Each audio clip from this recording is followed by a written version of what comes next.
2000년 전 사도 바울은 추운 겨울 스산한 로마 지하 감옥에 갇혀 있었습니다.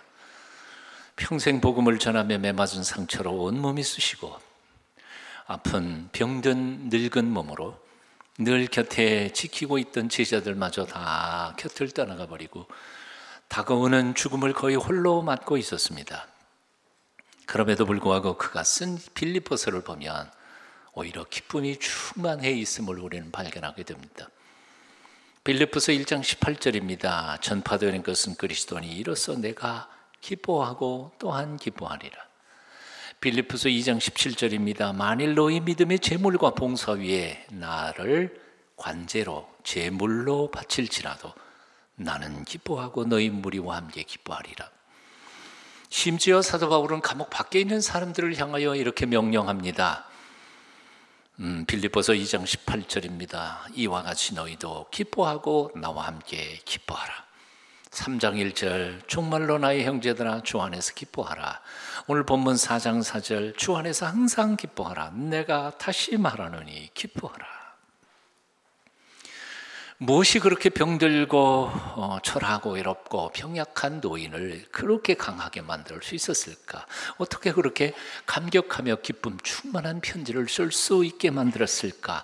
그 비결은 오늘 빌립보서 4장 4절에 답이 있습니다. 한번 따라해 보실래요? 주 안에서 항상 기뻐하라. 네, 주 안에서라고 한 토가 달린 거죠. 주 밖에서는 항상 기뻐할 수 있다는 게 말도 안 되는 거죠. 어떻게 항상 기뻐해요? 슬플 때도 있고 힘들 때도 있고 좌절하고 죽고 싶을 때도 한두 번이 아닌데, 근데 주 안에서는 그게 가능하다는 거죠. En Christou 헬라어로는 그런데요, 이것은 사도 바울의 신학의 핵심 구라고 신학자들은 표현합니다. 이 말은 바울 서신에서는 164번이나 등장하는 아주 자주 등장하고 자주 쓰이는 문구인데요. 특별히 어디에 많이 쓰이냐면 옥중서신, 즉 옥에 갇혔을 때 쓴 편지 중에 제일 많이 등장하는 단어가 바로 그리스도 안에서라는 뜻입니다. 실제로 사도 바울은 육체적으로 감옥에 갇혀 있든 밖에 있든 별로 신경을 쓰지 않은 것 같습니다. 왜냐하면 온 세상이 다 하나님 품인 것을 그는 믿고 확신하고 있었기 때문이었습니다. 사실 그래서 그는 감옥 안이나 감옥 바깥이나 죽음이나 삶이나 그에게 있어서는 전혀 문제가 되지 않는 듯한 그런 모습으로 인생을 살았던 사람입니다. 이것을 아주 분명하게 고백했던 아주 유명한 성경 구절 하나가 있지요. 갈라디아서 2장 20절입니다. 내가 그리스도와 함께 십자가에 못 박혔나니 그런즉 이제는 내가 산 것이 아니요. 내가 뭐라고요? 내가 지금 사는 게 아닙니다. 오히려 오직 내 안에 그리스도께서 사신 것이라. 나는 죽어버렸어요. 옛사람은. 주님이 내 안에서 살고 계시는 것뿐입니다. 혹시 이제 내가 육체 가운데 사는 것은 내가 지금 육체 가운데서 살고 있다고 하는 고백이 만일 성립한다면 그것은 나를 사랑하사 나를 위하여 자기 몸을 버리신 하나님의 아들을 믿는 그 믿음 안에서 사는 것입니다.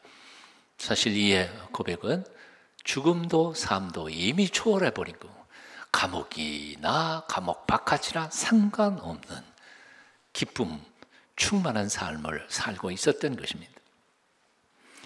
제가 신학생 시절에 어느 수양관에 갔다가 강대상 위에 걸린 예수님의 얼굴을 보고 놀랐습니다. 그 흔한 가시 면류관을 쓰신 예수님이 아니라 이를 활짝 드러내고 너털 웃음을 웃고 계시는 청년 예수님의 모습이었기 때문입니다. 제 마음속에 이런 의아심이 생겼습니다. 아니, 예수님도 웃으셨던가? 제 기억에는 별로 없었거든요. 그 전까지는요.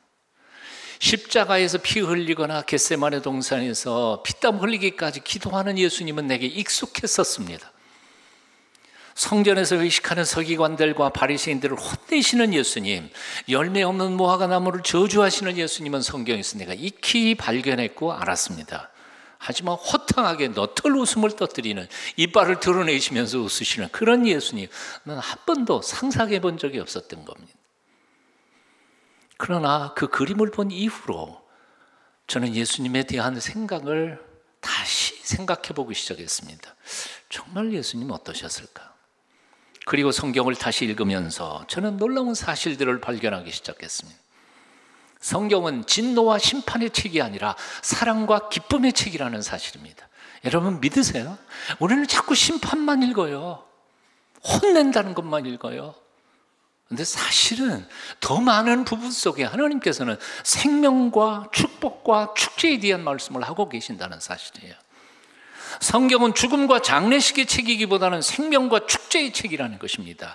예수님은 진노도 하셨고 심지어는 저주도 하셨지만 그것은 성경이 지극히 일부 작은 부분이고, 예수님은 언제나 인자하셨고 너그러우셨으며, 그래서 어린아이들까지 감히 다가가 함께 놀기를 기뻐했던, 그렇게 사랑과 기쁨과 그리고 환희가 넘치시던 밝은 예수 그리스도, 밝으신 분이셨다는 사실입니다.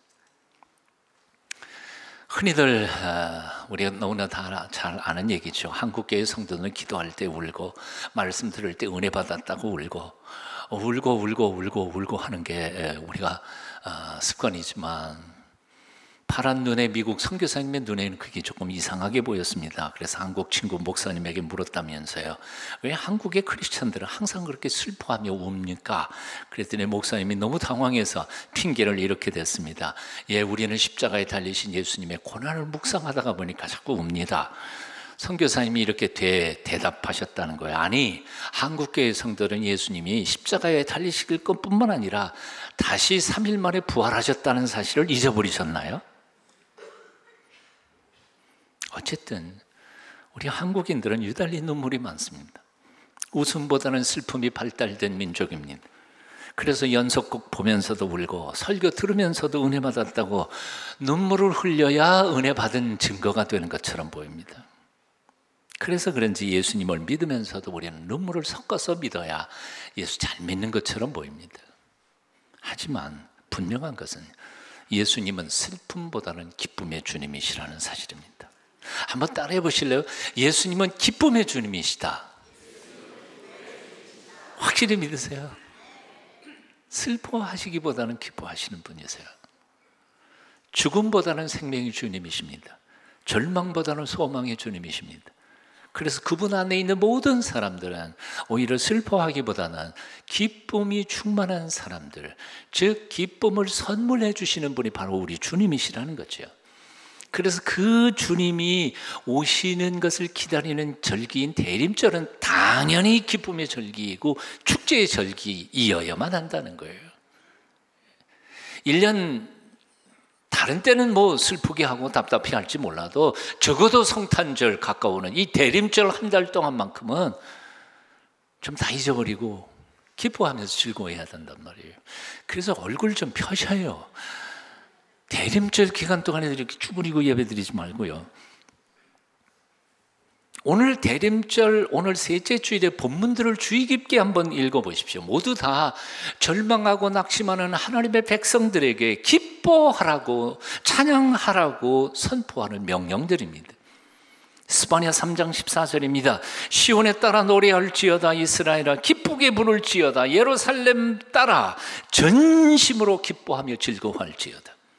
이사야 선지자의 노래입니다. 보라, 하나님은 나의 구원이시라. 내가 신뢰하고 두려움이 없으리니 주 여호와는 나의 힘이시요 나의 노래시며 나의 구원이심이라. 그러므로 너희가 기쁨으로 구원의 우물들에서 물을 기르리로다. 사도 바울 외칩니다. 주 안에서 항상 기뻐하라. 내가 다시 말하노니 기뻐하라. 마리아도 노래합니다. 내 영혼이 주를 찬양하며 내 마음이 하나님 내 구주를 기뻐하였으면 그의 여정의 비천함을 돌아보셨기 때문이다. 기쁨의 기쁨. 로마서 14장 17절은 이렇게 말씀합니다. 하나님의 나라는 먹는 것과 마시는 것이 아니요 오직 성령 안에서 의와 평강과 희락이라. 본문 자세히 잘 보실래요? 하나님의 나라는 먹고 마시는 게 아니에요. 하지만 뭐예요? 오직 성령님 안에서 뭐예요? 의와 평강과 희락이라. 희락이 뭐예요? 기쁨이에요. 하나님 나라의 가장 중요한 핵심은 기쁨이에요. 하나님 나라를 우리에게 상속해 주시기 위해서 예배해 놓으신 하나님 앞에서 그 하나님을 믿는 하나님의 자녀들이 왜 하나님 앞에 예배하면서도 그 하나님을 믿으면서도 왜 기뻐할 줄 모를까요? 뭔가 이상한 거 아니에요? 기뻐해야지. 갈라디아서 5장 22절은 성령의 9가지 열매를 소개하는데요, 이렇게 시작합니다. 뭐라고요? 같이 읽어보실까요? 성령의 열매는 시작. 성령의 열매는 사랑과 희락과 화평과 오래 참음과 정정정정 나오죠. 뭐예요? 성령의 열매는 사랑하는 거예요. 그리고 희락, 기뻐하는 거예요. 그리고 화평케 하는 거예요. 성령 충만함 받았다고 그러면서도 슬퍼하고, 성령 충만함 받았다는 사람들이 지지고 볶고 싸우고, 이건 가짜예요. 성령 잘못 받은 거예요. 뭔가 다른 영혼을 받은 거겠지. 정말 성령의 충만함을 받은 사람들은 어떠한 절망적인 환경 속에서 기뻐할 수 있다는 거예요. 성령님이 내 안에 계신데, 하나님의 영이 내 안에 들어오셔서 나를 지켜주시고 내 인생길을 인도하시는데, 내가 상상도 못할 길로, 하나님께서 복된 길로 인도하실 줄 믿는다면 기뻐할 수밖에 없지 않아요. 요한복음 15장 11절에서 예수님께서는 친히 이렇게 말씀하셨어요. 내가 이것을 너희에게 이르면 내 기쁨이 너희 안에 있어 너희 기쁨을 충만하게 하려 함이라. 다시 여러분 한번 같이 읽어보시겠습니다. 시작. 이름은 내 기쁨이 너희 안에 있어 너희 기쁨을 충만하게 하려 함이라. 예수님께서 우리에게 왜 복음의 말씀을 주셨어요? 이유는 뭐예요? 당신의 기쁨이 우리 속에 기쁨으로 넘치도록 하기 위해서. 그냥 주님의 기쁨이 내 속에만 들어오는 게 아니라 그 기쁨이 차고도 넘쳐서 충만하게 하기 위하여 예수님께서 우리에게 복음을 주셨다는 거죠. 다시 묻습니다. 왜 예수님께서 우리에게 복음의 말씀을 주셨다고요? 주님의 기쁨이 우리 안에 있기를 위해서, 그리고 그 기쁨이 차고도 넘쳐서 충만하도록 하기 위해서. 그런데 다시 한번 묻습니다.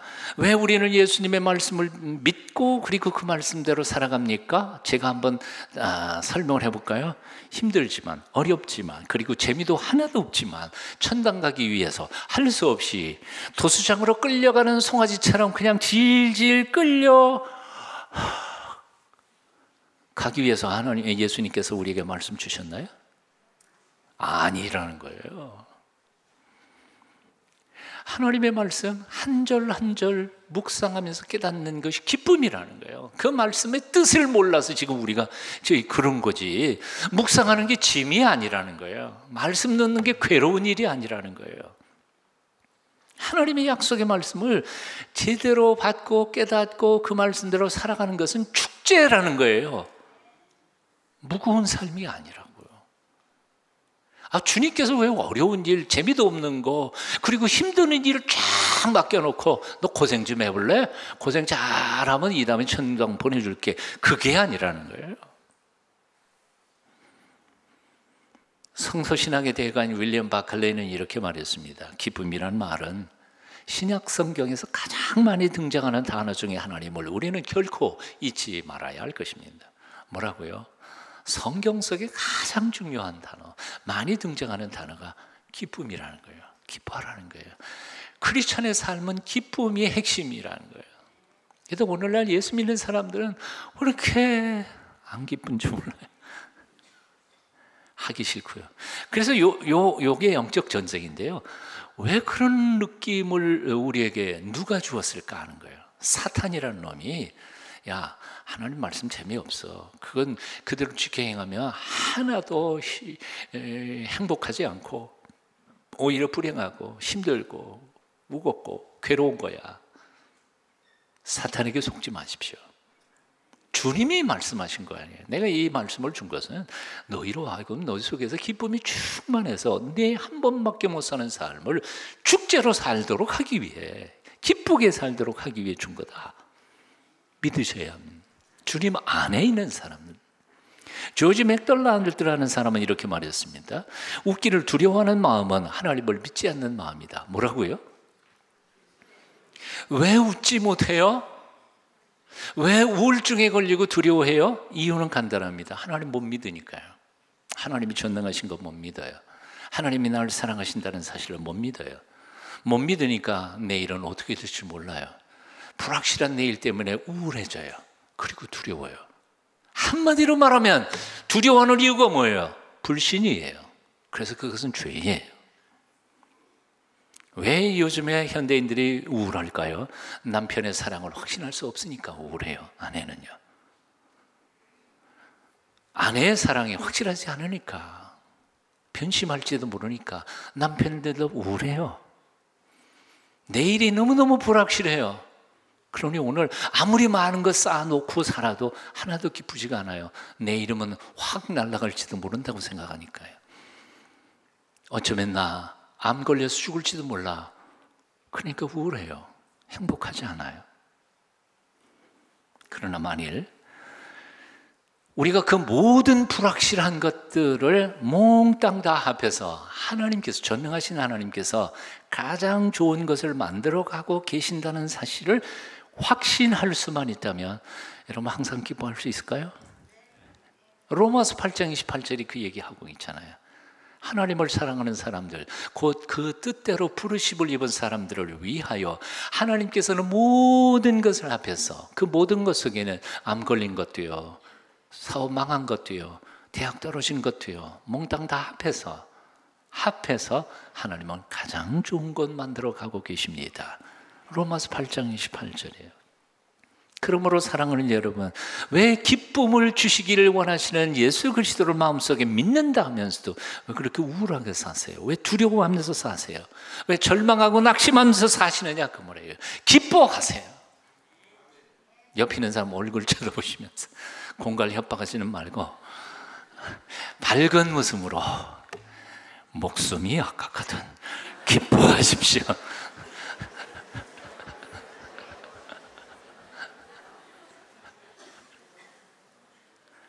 농담 반, 진담 반이라고, 공갈 반, 축복 반. 제 청년 시절에 불렀던 복음성가가 있습니다. 요즘에 젊은 사람들은 아마 다 모르는 것 같아요. 아는 사람도 별로 많지 않은 것 같아요. 아주 짧은 찬양인데 전 너무 좋아했습니다. 주님의 기쁨이 나의 힘, 주님의 기쁨이 나의 힘, 주님의 기쁨이 나의 힘, 주님의 기쁨 나의 힘일세. 짧지만 얼마나 좋아요. 주님을 기뻐하는 것, 그리고 주님께서 내게 주신 기쁨, 이것이 나의 힘이에요. 비록 처절한 현실 삶, 고달픈 현실의 삶을 사랑하다 주께서 내 마음속에 터쳐주신 기쁨의 샘물이 있는 한 나는 이겨낼 수 있다는 거죠. 아멘. 오늘 빌립보서 4장 4절에서 기뻐하라, 주님 안에서 항상 기뻐하라 라는 말씀은 명령문입니다. 순종해야 된단 말이에요. 이 사실을 우리는 잊어먹어요. 주님께서는 기뻐하라 그러고 명령하시는데, 에이, 저는 슬픈데요 뭐. 순종을 안 해요. 순종을 안 하니까 기적이 안 일어나요. 하나님 말씀 앞에는 순종할 때 기적이 일어난단 말이에요.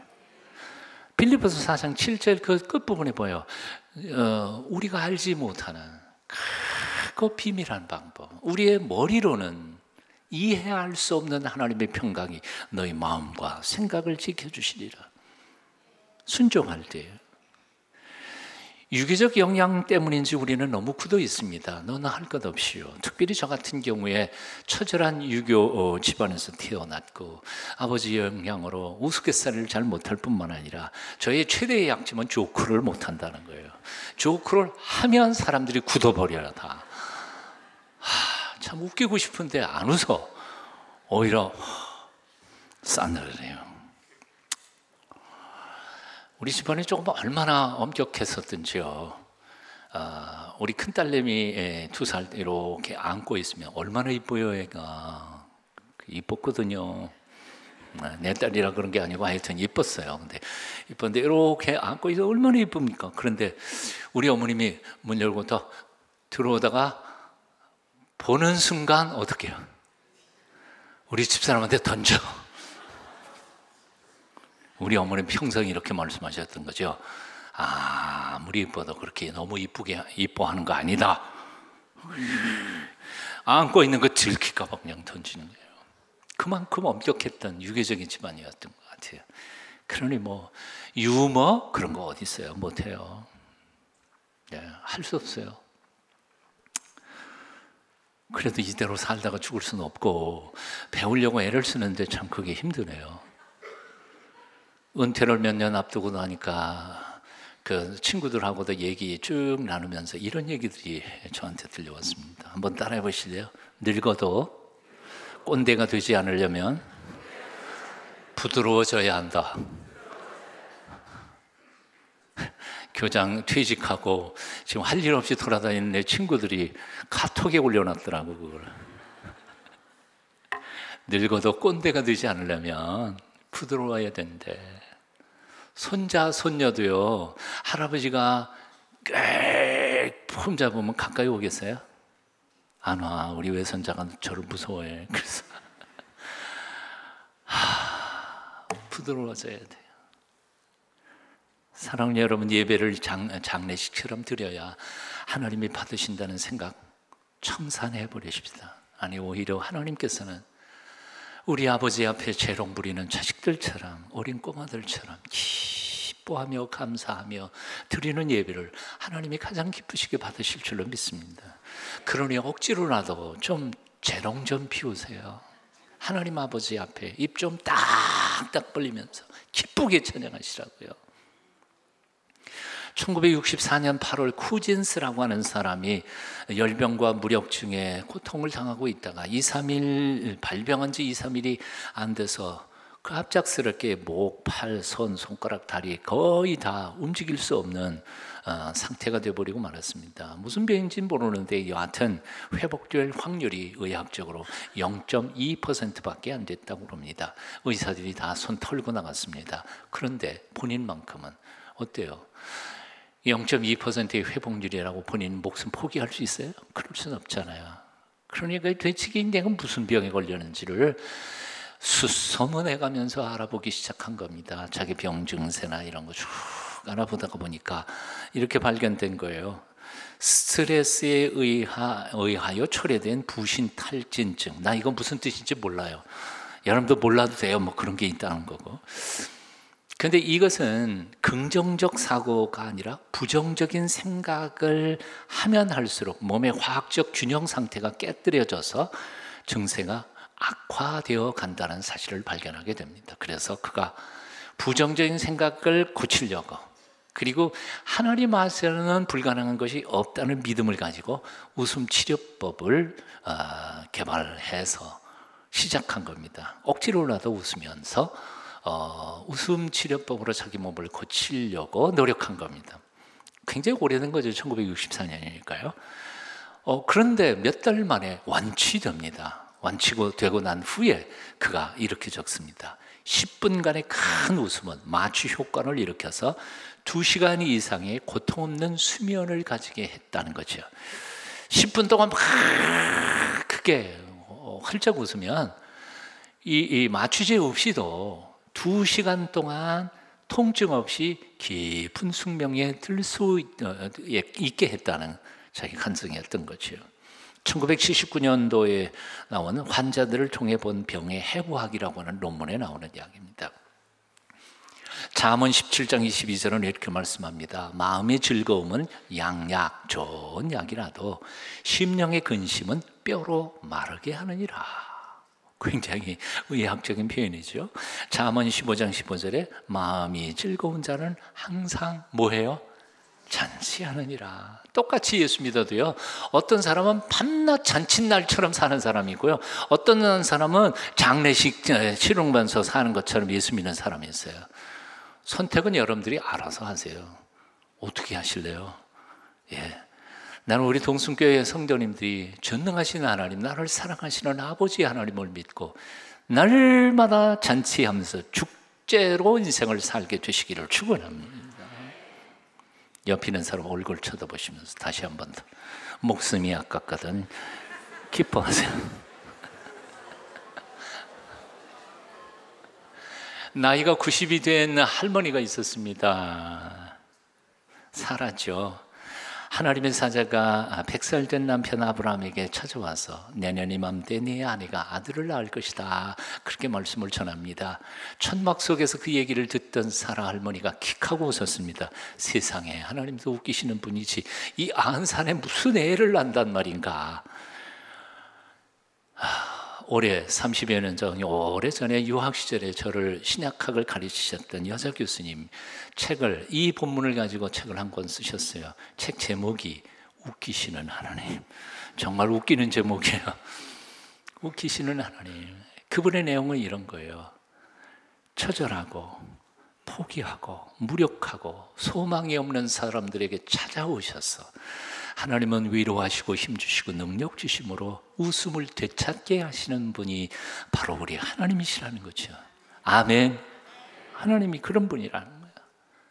사랑하는 여러분, 지금 내 눈앞에 보이는 현실은 희망이 하나도 보이지 않아도 우리를 사랑하시는 하나님이, 살아계신 하나님이 우리를 찾아오신다는 이 사실 하나로 기뻐하실 수 있기를 바랍니다. 얼굴 좀 펴십시오. 얼굴 좀 펴십시오. 우리로 하여금 웃게 만드시는 그 하나님으로 인하여 용기와 담력을 회복하실 수 있기를 바랍니다. 어떤 분이 걱정하는 것을 분석을 해보니까 걱정하는 것 중에 40%는 결코 일어날 수 없는 일에 대한 걱정이라는 거예요. 솔직히 생각해 보세요. 내가 걱정했던 것들 중에 진짜 현실화된 게 몇 퍼센트나 된 것 같아요? 여하튼 40%는 절대로 일어날 일이 아니라는 거예요. 근데 미리 걱정하는 거고, 30%는 염려해도 할 수 없는 이미 지나가 본 일이라는 거예요. 70% 넘어갔어요. 그리고 12%는 불필요한 건강 걱정. 건강 걱정을 참 많이 하는 것 같아요. 그리고 10%는 내가 걱정하는 그 일이 이루어져도 별 볼 일 없는 시시한 걱정이고, 나머지 8%만 정말 우리가 걱정해야 되고 염려할 일이라는 거죠. 그런데 물어볼까요? 우리 예수 믿는 사람, 하나님을 신뢰하는 사람들은 그 8%마저도 하나님께 맡겨놓고 사는 사람들이 아니던가요? 맡겨놓으세요. 너희 모든 염려를 맡겨라. 왜냐하면 저가 너희를 대신해서 염려하고 계시기 때문이다. 진인사 대천명. 내가 할 일을 다 한 후에 나머지는 하나님께 맡겨드려요. 주께서 책임져 주실 줄로 믿습니다. 빌립보서 4장 6절 7절 우리 뜻을 생각하면서 함께 같이 읽어봅니다. 시작. 아무것도 염려하지 말고. 다시요. 처음부터 다시요. 아무것도 염려하지. 한 번 더 시작. 아무것도 염려하지 말고 오직 모든 일에 기도와 간구로 너희 구할 것을 감사함으로 하나님께 하리라. 그리하면 모든 지각에 뛰어난 하나님의 평강이 그리스도 예수 안에서 너희 마음과 생각을 지키시리라. 아멘. 아멘. 지각에 뛰어난 이란 뜻은, 그 지각이라는 말은 understanding이에요. 영어 성경에 보면 사람의 머리로는 이해할 수 없을 만큼 놀라운 그런 뜻입니다. 날마다 낮 12시만 되면 교회에 들어갔다가 1분도 채 안 돼서 나오는 초란 한 할아버지가 있었습니다. 비가 오나 눈이 오나 하루도 거르지 않고 교회에 나왔다가는 나가는데, 하루는 관리 집사님이 그 노인에게 물었습니다. 할아버지, 도대체 왜 날마다 교회에 오세요? 예? 기도하러 오죠. 근데 뭔 기도를 그렇게 짧게 하세요? 1분도 아니니까. 그러니까 할아버지가 이렇게 대답했다고 합니다. 예, 나는 기도할 줄 모르거든요. 그래서 날마다 12시만 되면 와서 이렇게 기도하죠. 예수님, 저예요, 짐이에요. 그리고 나오죠. 얼마 후에 이 할아버지가 교통사고를 당해서 부상을 입어서 병원에 입원을 했습니다. 그 병동에는 모두 사고로 신체 장애를 입은 사람들이어서 쉬는 소리, 통증에, 아픔에, 불평불만에 어쩌다 내가 이렇게 다쳐서 이러고 왔나, 그러고 아주 분위기가 험악했는데, 이 할아버지가 입원한 후로는 웬일인지 환자들이 모두 다 즐거워하고 활기가 넘치고 가끔은 폭소가 터져 나오기도 하고 그런다는 거죠. 한 간호사가 할아버지에게 물은 겁니다. 할아버지, 다들 이 병실 분위기가 할아버지 온 후로 굉장히 좋아졌다는데 어떻게 할아버지는 그렇게 아프신데에도 항상 즐거우세요? 그랬더니 할아버지가 대답하더라는 거죠. 그건 나 때문이 아니라 날마다 나를 찾아오시는 그분 때문이라네. 내가 아파서 그분께 찾아가지 못하니까 그분이 날마다 나를 찾아오셔. 오셔서는 짐, 날새, 나 예수야. 그러고 가셔.